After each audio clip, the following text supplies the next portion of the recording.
बिस्मिल्लाहिर्रहमानिर्रहीम। Welcome to study time. 9th class math science group के दूसरे लेक्चर के साथ आप सबकी खिदमत में हाजिर हूँ। हमारे 9th क्लास मैथ्स का वेरी फर्स्ट चैप्टर था जिसका नाम था मैट्रिसेस एंड डिटर्मिनेंट्स। ठीक है, पिछले लेक्चर में उसकी पहली एक्सरसाइज जो कि 1.1 थी वो हम सॉल्व कर चुके हैं। नेक्स्ट हम 1.2 की तरफ आते हैं। 1.2 एक्सरसाइज करने से पहले कुछ मैट्रिसेस की टाइप्स हैं वो पहले हम डिस्कस करेंगे। उसके बाद जब ये डिस्कस हो जाएंगी, जब इसकी समझ आपको आ जाएगी तो ऑटोमेटिकली आपकी 1.2 एक्सरसाइज जो कि क्लियर हो जाएगी। ठीक है, अब आप तमाम स्टूडेंट्स अपने बुक के पेज नंबर 4 पे आएँ। उस पर 1.1 के नीचे ही 1.2 हेडिंग नंबर है, उसका नाम है टाइप्स ऑफ मैट्रिसेस। अब हम मैट्रिसेस की जो एग्ज़ाम है उनको डिस्कस करेंगे, फिर आगे से नेक्स्ट इस डिस्कशन के बाद ऑनवर्ड्स 1.2 एक्सरसाइज का आगाज़ करेंगे। तो टाइप्स ऑफ मैट्रिसेस,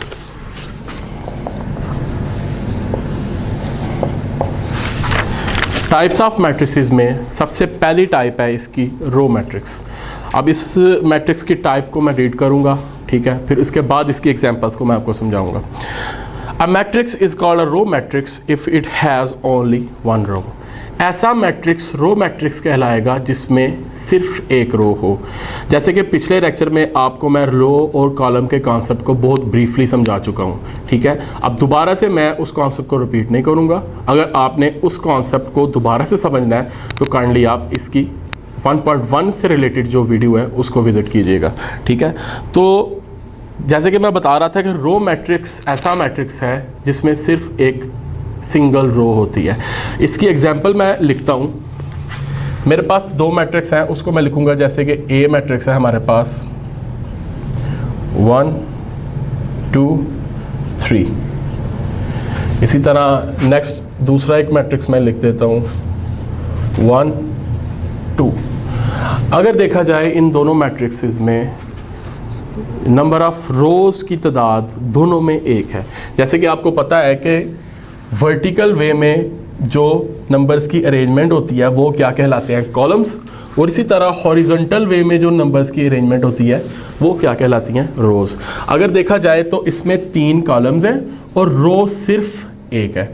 तो जिस मैट्रिक्स के अंदर रोज़ की तादाद एक हो वो रो मैट्रिक्स कहलाता है और कॉलम्स की तादाद एक से ज़्यादा होनी चाहिए। ठीक है, इसी तरह अगर हम इस मैट्रिक्स को देखें तो इसमें भी रो एक है और कॉलम 2 हैं। तो रो की तादाद अगर किसी भी मैट्रिक्स में एक होगी तो वो रो मैट्रिक्स कहलाएगा। जैसे कि इसमें भी तादाद रो की जस्ट ओनली 1 है। अब नेक्स्ट आ जाते हैं हम कॉलम मैट्रिक्स पे। Column matrix is called a column matrix if it has only one column. जैसे कि रो मैट्रिक्स में ऐसा मैट्रिक्स रो मैट्रिक्स कहलाता है जिसमें सिर्फ एक सिंगल रो होती है। इसी तरह कॉलम मैट्रिक्स भी ऐसा मैट्रिक्स है जिसमें सिर्फ एक सिंगल कॉलम होता है। तो इसकी भी 2 एग्जांपल्स जो कि मैं नीचे लिख देता हूं। ये ऊपर थी जोन सी, ये रो मैट्रिसेस की एग्जांपल थी। नेक्स्ट मैं नीचे लिखूंगा कॉलम मैट्रिसेस की एग्जांपल्स।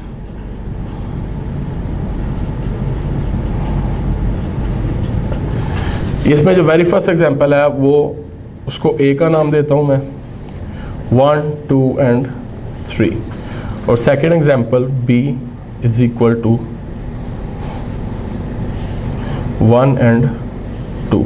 अगर देखा जाए तो इसमें दोनों मैट्रिसेस जो मैंने इधर लिखे हैं एग्जांपल में, तो इसमें कॉलम की तादाद दोनों में एक ही आ रही है और रो की तादाद एक से ज़्यादा हो रही है। तो इसी तरह जिस मैट्रिक्स में कॉलम की तादाद एक हो और रो की तादाद एक से ज़्यादा हो तो वो कॉलम मैट्रिक्स कहलाता है। तो इसकी एग्जांपल्स भी आपने नेक्स्ट किताब में जो बुक के अंदर दी गई हैं वो भी देख लीजिएगा। नेक्स्ट इसके बाद हमारे पास इसकी तीसरी एग्जांपल है, वो है रेक्टेंगुलर मैट्रिक्स। ठीक है, a matrix M is called rectangular if the number of rows of M is not equal to the number of columns of M। यानी कि अगर रोज़ और कॉलम की तादाद किसी भी किस्म के मैट्रिसेस की अगर इक्वल ना हो तो वो रेक्टेंगुलर मैट्रिक्स कहलाता है। फॉर एग्जांपल अगर किसी मैट्रिसेस का ऑर्डर 2/3 है तो वो एक रेक्टेंगुलर मैट्रिक्स है। अगर किसी मैट्रिक्स का ऑर्डर 3/2 है इट मीन्स कि वो एक रेक्टेंगुलर मैट्रिक्स है। यानी कि रोज़ और कॉलम की तादाद अगर इक्वल नहीं होगी तो सिंपली वो एक रेक्टेंगुलर मैट्रिक्स कहलाएगा। इसी तरह अगर मैं रेक्टेंगुलर मैट्रिक्स की एग्जांपल्स लिखूं तो वो कुछ इस तरह बनेंगी। सबसे पहले ए 1 2 3 4 5 6. Secondly, B 1 3 4 5 6 7. अब इसमें इनकी रोज़ और कॉलम्स की तादाद को देखा जाए तो हमारे पास जो मैट्रिक्स ए है इसमें 2 रोज़ है और 3 कॉलम। अगर इसका ऑर्डर देखा जाए तो 2/3 का ऑर्डर बनता है। तो इसका मतलब ये है रोज़ और कॉलम की तादाद इक्वल नहीं है। इट मीन्स कि ये कौन सा मैट्रिक्स है आपका, एक रेक्टेंगुलर मैट्रिक्स। अगर आप दूसरी एग्जांपल की तरफ देखें तो इसमें रोज़ की तादाद 3 आ रही है और कॉलम्स की तादाद 2 आ रही है, यानी कि इसका ऑर्डर बन रहा है 3/2 का, यानी जिसमें पहले रोज़ की तादाद लिखी जाती है और बाद में कॉलम की तादाद लिखी जाती है। तो इट मीन्स कि रोज़ और कॉलम की तादाद इसमें भी इक्वल नहीं है, तो ये भी एक क्या कहलाएगा, हमारा रेक्टेंगुलर मैट्रिक्स कहलाएगा। नेक्स्ट हम आ जाते हैं स्क्वायर मैट्रिक्स। ठीक है, स्क्वायर मैट्रिक्स को रीड कर लेते हैं एक मरतबा। A matrix is called a square matrix if its number of rows is equal to its number of columns. इसी तरह जब नंबर ऑफ रोज और नंबर ऑफ कॉलम्स आपस में इक्वल हो जाते हैं, यानी कि उनकी तादाद बराबर हो जाती है, तो वो क्या कहलाता है, स्क्वायर मैट्रिक्स। यानी कि ऐसा मैट्रिक्स जिसका ऑर्डर हो 1/1, 2/2, 3/3, 4/4। ठीक है, यानी कि रोज और कॉलम की तादाद हर तरफ सेम अगर आए तो वो आपका स्क्वायर मैट्रिक्स कहलाता है। मैं अब स्क्वायर मैट्रिक्स की 2 एग्जांपल्स लिखूंगा और उनको आगे से आपको ब्रीफ करूंगा कि ये कैसे स्क्वायर मैट्रिक्स हैं। जैसे कि हमारे पास पहला मैट्रिक्स जिसको मैं नाम दे रहा हूँ ए का, 1 2 3 4 5 6 7 8 एंड 9। इसी तरह सेकेंड एक और मैट्रिक्स मैं इधर डिराइव करूँगा 1। अगर देखा जाए, अगर हम ए मैट्रिक्स की तरफ नज़र दोहराते हैं तो उसमें रोज़ की तादाद 1 2 और 3 और कॉलम की तादाद अगर देखी जाए तो वो भी 1 2 और 3। इसका ऑर्डर बना 3/3, यानी रोज़ और कॉलम की तादाद क्या आ गई, इक्वल। जब रोज़ और कॉलम की तादाद इक्वल होगी तो वो आपका क्या कहलाएगा, स्क्वायर मैट्रिक्स। इसी तरह अगर इसको देखा जाए तो इसमें रोज भी 1 है और इसी तरह कॉलम की तादाद भी 1 है, यानी रो भी 1 बन रही है, कॉलम भी 1 बन रहा है। इसका ऑर्डर बनेगा 1/1 और इसमें भी रो और कॉलम की तादाद क्या आ रही है, इक्वल। तो इट मीन्स कि जब इक्वल होगी तो वो क्या कहलाएगा, स्क्वायर मैट्रिक्स। नेक्स्ट आ गए हम नल और जीरो मैट्रिक्स। अब नल और जीरो मैट्रिक्स इसके लफ्ज़ ही मतलब यानी कि इसके नाम से ही समझ आ रही है कि जीरो मैट्रिक्स मीन्स के इसके अंदर जितनी भी एंट्रीज होती हैं वो तमाम ज़ीरो होती हैं। यानी कि आया कि वो स्क्वायर मैट्रिक्स है, चाहे वो एक कॉलम मैट्रिक्स है, चाहे वो एक रेक्टेंगुलर मैट्रिक्स है, चाहे वो एक रो मैट्रिक्स है, अगर उसकी तमाम एंट्रीज यानी अंदर दिए गए रियल नंबर्स वो ज़ीरो पे मुश्तमिल हो, यानी कि वो ज़ीरो हो, तो वो तमाम आपके नल और जीरो मैट्रिक्स कहलाएगा। ठीक है, तो इसकी डेफिनेशन भी एक दफ़ा पढ़ लेते हैं। A matrix M is called a null matrix और zero matrix if each of its entries is zero. यानी कि ऐसा मैट्रिक्स नल मैट्रिक्स कहलाएगा जिसकी तमाम एंट्रीज क्या होंगी, ज़ीरो होंगी, तो वो उसको हम नल और ज़ीरो मैट्रिक्स कहेंगे। तो नल और ज़ीरो मैट्रिक्स जैसे कि पहले मैंने आपको बताया कि वो स्क्वायर मैट्रिक्स भी हो सकता है, रो मैट्रिक्स भी हो सकता है, कॉलम मैट्रिक्स भी हो सकता है, रेक्टेंगुलर भी हो सकता है, इनमें से कोई भी हो सकता है। बस अगर एंट्रीज आपकी तमाम ज़ीरो हैं तो वो ज़ीरो और नल मैट्रिक्स कहलाएगा। नेक्स्ट हमारे पास टॉपिक है ट्रांसपोज ऑफ अ मैट्रिक्स। अब ट्रांसपोज ऑफ अ मैट्रिक्स की डेफिनेशन इसकी एक दफ़ा पढ़ लेते हैं, फिर उसके बाद इसकी एग्जांपल पे डिस्कस करेंगे तो इंशाल्लाह आपको अच्छे तरीके से समझ आ जाएगी। A matrix obtained bye changing the rose into columns और columns into rows of a matrix is called transpose of that matrix। ये मैट्रिक्स हमें कॉलम्स को रोज में और रोज को कॉलम्स में तब्दील करने से हासिल होता है। यानी कि आपको अगर किसी भी मैट्रिक्स का ट्रांसपोज निकालना है तो आप कॉलम को रोज में तब्दील कर दो या दूसरे लफ्ज़ों में रोज को कॉलम्स में तब्दील कर दो, तो ऑटोमेटिकली उस मैट्रिक्स का ट्रांसपोज निकल आएगा। अब हम इसकी एग्जांपल को डिस्कस कर लेते हैं। सबसे पहले मैं ए मैट्रिक्स लिखूंगा 1 2 3 एंड 4। इसी तरह नेक्स्ट एक बी मैट्रिक्स एग्जांपल के तौर पे लिखेंगे 1 2 3 4 5 एंड 6। सबसे पहले हम ए का ट्रांसपोज निकालते हैं, यानी कि जो मैट्रिक्स नंबर ए मैंने लिखा है इसका ट्रांसपोज निकालते हैं। तो ट्रांसपोज निकालने से पहले ये चीज़ आपने ज़हन में रखनी है कि ट्रांसपोज की एक बाकायदा साइन है। जैसे कि ट्रांसपोज अल्फ़ाबेट टी से स्टार्ट हो रहा है तो स्मॉल टी जो कि इसकी साइन के तौर पे यूज़ होगा। अब हम ए का ट्रांसपोज निकाल रहे हैं तो ए के ऊपर एक छोटा सा टी आपने पुट कर दे रहा है, इस चीज़ को रिप्रेजेंट करेगा कि हम इस मैट्रिक्स का ट्रांसपोज निकालने लगे हैं। अब ए के ऊपर स्मॉल टी पुट कर दिया, नेक्स्ट हमारे पास मैट्रिक्स दिया गया है 1 2 3 4। चूंकि ए के ऊपर टी है तो ये इसका जो मैट्रिक्स ए के बराबर है उसके ऊपर भी स्मॉल टी पुट कर दे, ताकि ये पता चल सके कि हम अब गिवन मैट्रिक्स का ट्रांसपोज फाइंड करने लगे हैं।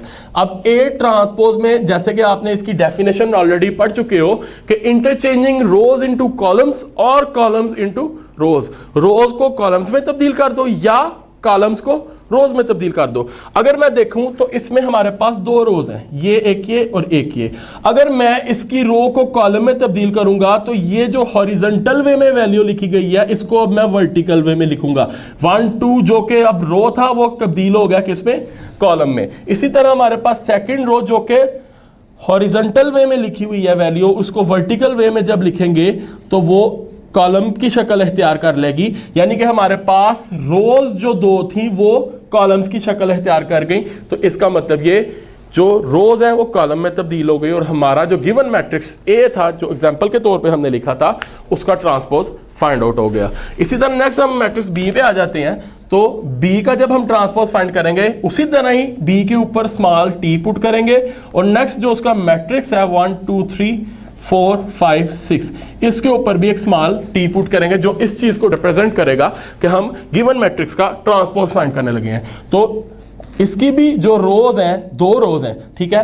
तो इसी तरह रोज को कॉलम्स में तब्दील करेंगे तो ये जो 1 2 3 रोज जो कि वर्टिकल हॉरिजॉन्टल वे में लिखी हुई है इसको जब हम वर्टिकल वे में लिखेंगे तो ये कॉलम की शक्ल इख्तियार कर लेगी 1 2 3। इसी तरह ये रो भी कॉलम की शक्ल इख्तियार करेगी तो क्या हो जाएगा 4 5 एंड 6। तो इसी तरह हमारे पास जो सेकंड गिवन मैट्रिक्स था जो एग्जांपल के तौर पे हमने लिखा था उसका भी हमने ट्रांसपोज फाइंड कर लिया।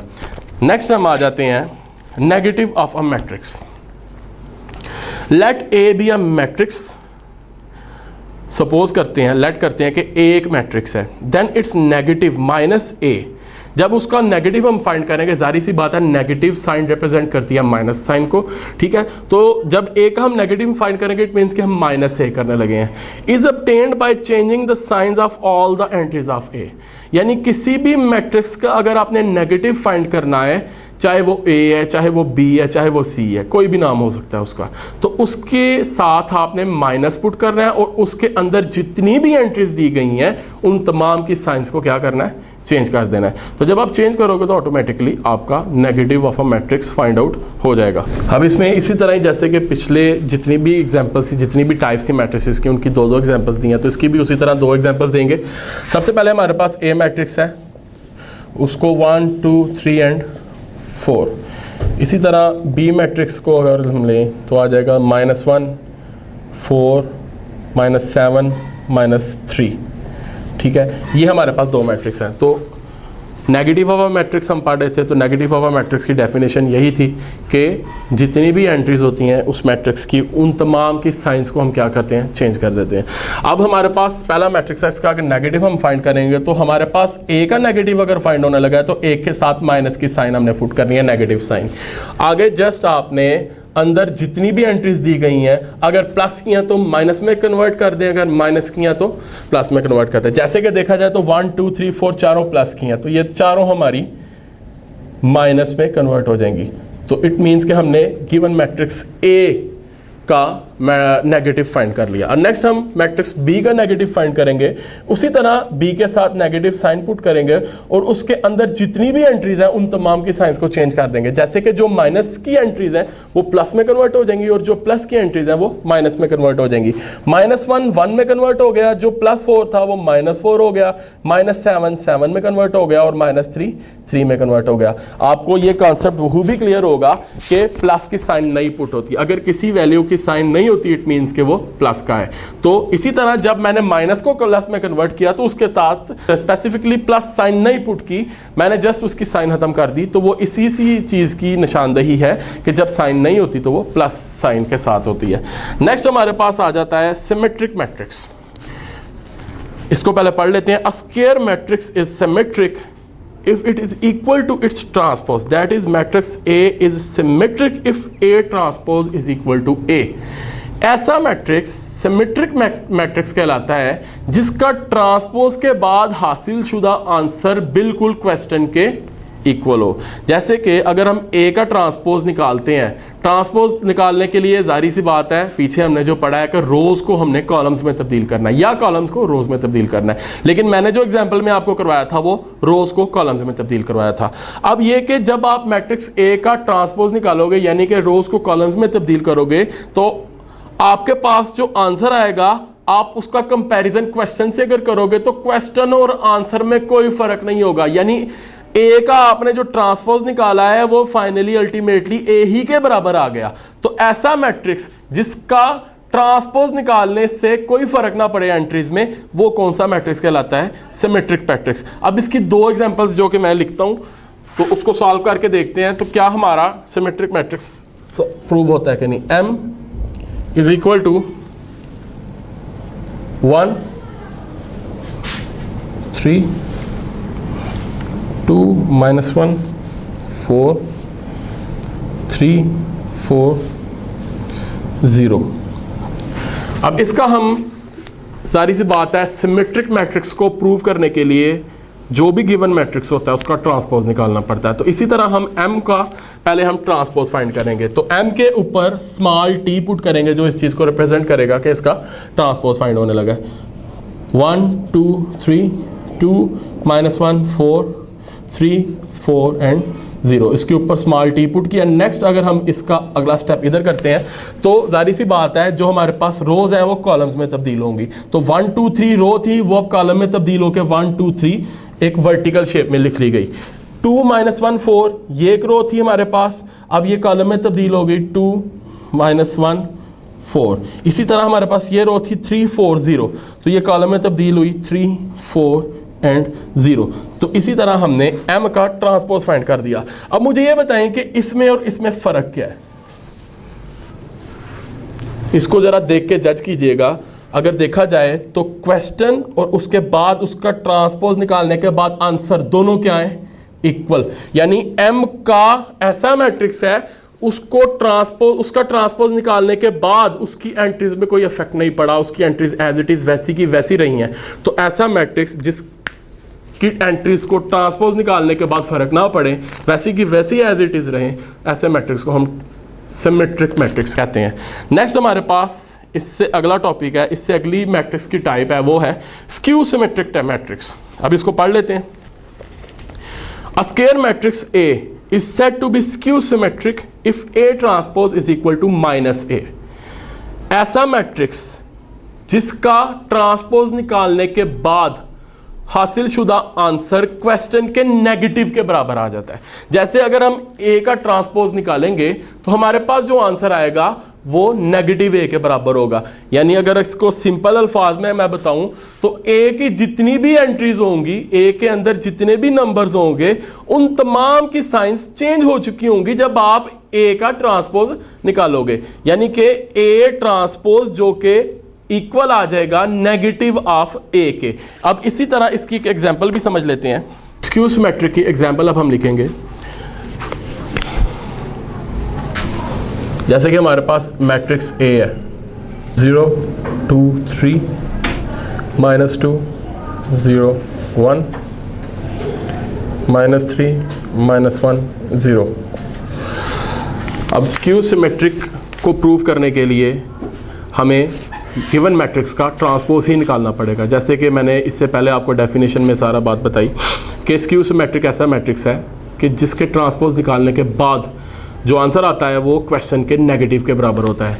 अब हम इसका ट्रांसपोज निकालेंगे। जैसे कि ए मैट्रिक्स हमारे पास A transpose is equal to, इसी तरह रोज को कॉलम्स में तब्दील करेंगे। हमारे पास फर्स्ट रो है 0 2 3 जो कि हॉरिजॉन्टल वे में लिखी हुई है, जब इसको वर्टिकल वे में लिखेंगे तो ये कॉलम में तब्दील हो जाएगी। इसी तरह सेकंड रो है -2 0 1 जो कि कॉलम में तब्दील होगी तो ऐसे लिख ली जाएगी -3 -1 0। फाइनली हमने ए का ट्रांसपोज फाइंड आउट कर लिया। तो इसी तरह जैसे कि स्क्यू सिमेट्रिक की डेफिनेशन को हमने पढ़ा था कि जब भी आप किसी भी मैट्रिक्स का ट्रांसपोज फाइंड आउट करो तो आंसर उस क्वेश्चन के नेगेटिव के बराबर आता है, यानी कि आंसर का अगर कंपैरिजन क्वेश्चन के साथ किया जाए, क्वेश्चन में जितनी भी एंट्रीज हैं आंसर में उन तमाम एंट्रीज की साइंस चेंज हो चुकी होती हैं। अगर देखा जाए तो 0 विदाउट साइन लिखा जाता है, +2 था -2 हो गया, 3 -3 हो गया, -2 +2 हो गया, यानी कि 1 -1 हो गया। यानी जितनी भी आपको एंट्रीज नजर आ रही हैं ट्रांसपोज के निकालने के बाद जो गिवन आंसर आपके पास आया उन तमाम एंट्रीज की साइंस चेंज हो चुकी हुई हैं। तो इट मीन्स कि हमारे पास A transpose equal to negative of A आ गया। तो यही एक एग्जांपल थी स्क्यू सिमेट्रिक की। नेक्स्ट हमारे पास मैट्रिक्स की टाइप है डायगोनल मैट्रिक्स। डायगोनल मैट्रिक्स ऐसे मैट्रिक्स को कहते हैं जिसकी डायगोनल साइड की एटलीस्ट 1 एंट्री नॉन ज़ीरो हो, तो ऐसा मैट्रिक्स डायगोनल मैट्रिक्स कहलाता है। अब diagonal side, non diagonal side क्या होती हैं उसको एक दफ़ा डिस्कस कर लेते हैं। जैसे हमारे पास एक मैट्रिक्स है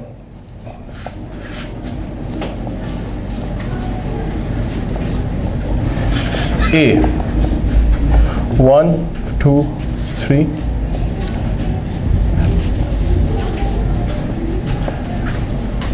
किसी भी मैट्रिक्स की इस फॉर्म में जो वैल्यूज दी गई हैं इस अरेंजमेंट में वो हमारी क्या कहलाती है, डायगोनल साइड। यानी कि ये जो वैल्यूज की अरेंजमेंट है, यानी ये जो साइड है किसी भी मैट्रिक्स की वो क्या कहलाएगी, डायगोनल साइड। इसी तरह डायगोनल साइड के अलावा जितनी भी हमारे पास एंट्रीज है या जो भी हमारे पास साइड है, जैसे कि ये वाली साइड, इसी तरह ये वाली साइड, ये हमारी क्या कहलाएगी, नॉन डायगोनल साइड। ठीक है, अब डायगोनल मैट्रिक्स पे आते हैं कि उसने डायगोनल मैट्रिक्स में बात की कि at least one of the entries of its diagonal is not zero, यानी कि डायगोनल साइड की कोई सी भी एक एंट्री ज़ीरो नहीं होगी तो वो क्या कहलाएगा, diagonal matrix. And non diagonal entries are zero, और इसी तरह नॉन डायगोनल एंट्रीज जितनी भी हैं वो तमाम क्या होंगी, ज़ीरो। तो ऐसे मैट्रिक्स को हम डायगोनल मैट्रिक्स कहेंगे। ठीक है, जैसे कि इसकी एग्जांपल मैं ऑलरेडी इसमें लिख चुका हूं। अगर आप इसके अलावा इसकी एग्जांपल लिखना चाहें तो b इज इक्वल टू 1 2 2 0 0 0 0 0। अगर डायगोनल साइड में देखा जाए तो डिफरेंट टाइप्स ऑफ नंबर्स आ रहे हैं और बाकी नॉन डायगोनल साइड हमारी टोटली ज़ीरो है, तो ऐसे मैट्रिक्स को भी हम डायगोनल मैट्रिक्स कहते हैं। नेक्स्ट आगे से डायगोनल मैट्रिक्स की ही 2 फॉर्म्स हैं। अगर डायगोनल मैट्रिक्स की आपको समझ आ गई है तो ऑटोमेटिकली जब मैं नेक्स्ट ऑनवर्ड्स अगली 2 फॉर्म्स को डिस्कस करूंगा तो आपको बहुत आसानी होगी। नेक्स्ट इसकी फॉर्म है scalar matrix. A diagonal matrix is called a scalar matrix if all the diagonal entries are same and non-zero। ऐसा diagonal matrix scalar matrix कहलाएगा जिसकी diagonal side की entries तमाम same हो और non-zero हो, तो उसको हम क्या कहेंगे, स्केलर मैट्रिक्स। अगर हम स्केलर मैट्रिक्स की एग्जांपल लिखें तो वो कुछ इस तरह होगी, जैसे कि हमारे पास A मैट्रिक्स है 3 3 3 0 0 0 0 0 0। अगर देखा जाए तो जैसे कि डेफिनेशन में मैंने आपको समझाया कि डायगोनल साइड में जो एंट्रीज होंगी वो इक्वल होंगी, एक जैसी होंगी, सेम होंगी और वो नॉन ज़ीरो होंगी, यानी ज़ीरो के अलावा कोई वैल्यू, कोई ऐसा रियल नंबर अगर मौजूद है तो वो तमाम तरफ सेम होगा। और डायगोनल साइड की बात हो रही है, अगर देखा जाए तो इसकी डायगोनल साइड में तीनों तरफ 3 आ रहा है, यानी कि सेम डिजिट्स आ रहे हैं, सेम है बिल्कुल, कोई उसमें फ़र्क नहीं है, तो ऐसे मैट्रिक्स को हम क्या कहेंगे, स्केलर मैट्रिक्स। अब नेक्स्ट आ जाते हैं हम identity matrix. Identity matrix, a diagonal matrix is called identity. Identity matrix को यूनिट मैट्रिक्स भी कहा जाता है। तो इसी तरह इसने आइडेंटिटी के साथ आगे ब्रैकेट के अंदर यूनिट भी लिखा है। A diagonal matrix is called identity unit matrix if all the diagonal entries are 1। इसी तरह डायगोनल एंट्रीज अगर 1 पे मुश्तमिल होंगी तो वो कौन सा मैट्रिक्स कहलाएगा, यूनिट मैट्रिक्स, या उसको हम आइडेंटिटी मैट्रिक्स भी कहेंगे। अगर हम आइडेंटिटी मैट्रिक्स की उसकी एग्जांपल लिखें